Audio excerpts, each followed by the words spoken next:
Hi everyone, in this video I'd like to talk about exponential functions.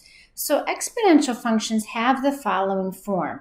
Y equals a times b to the x. So y is our output, and sometimes you'll see the notation f of x, which really emphasizes that we've got a function of x.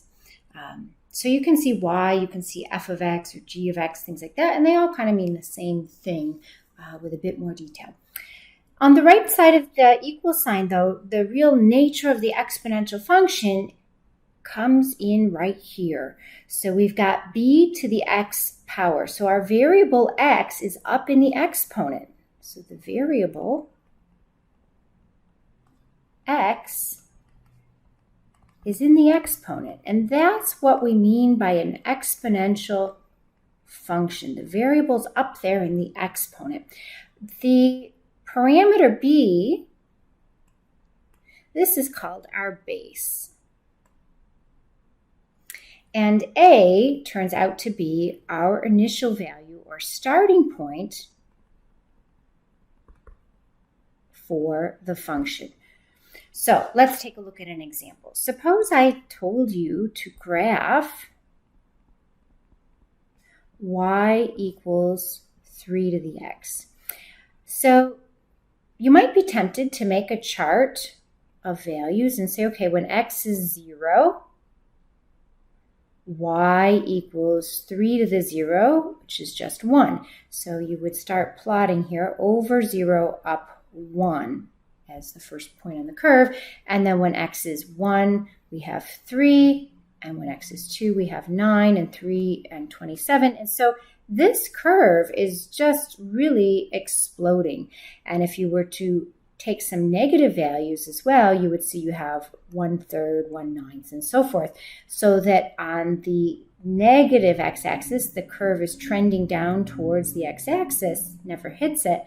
And over there in quadrant 1, it's exploding. And so this region here is what we call exponential growth.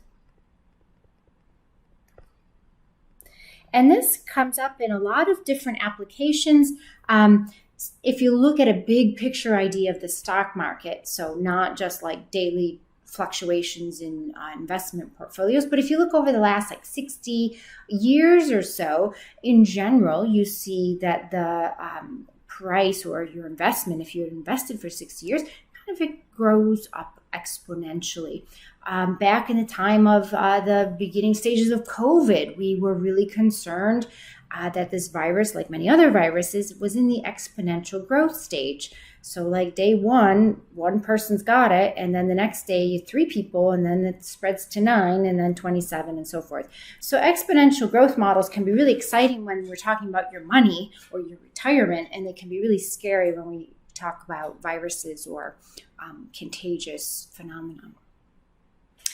Now, we can also look at some other graphs, and I'll write them down here, and then we will talk about how to graph them over in Desmos. So let me just make a little bit of space here. So I'm going to add to my graph, I'm going to add the following curves. Let's graph y equals 3 to the x plus 5. Let's also graph y equals 3 to the x plus 5, where the 5 is added to the y component. So let's take a look at Desmos. So I'm over here in Desmos, and I'm going to graph y equals 3 to the x. And there we see that exponential growth curve, and you can start to slide it around and get a better picture of it. Now, if I graph y equals 3 to the x, I really got carried away there. Let me go back. X plus 5. That results in a shift to the left by 5 units. And then if I add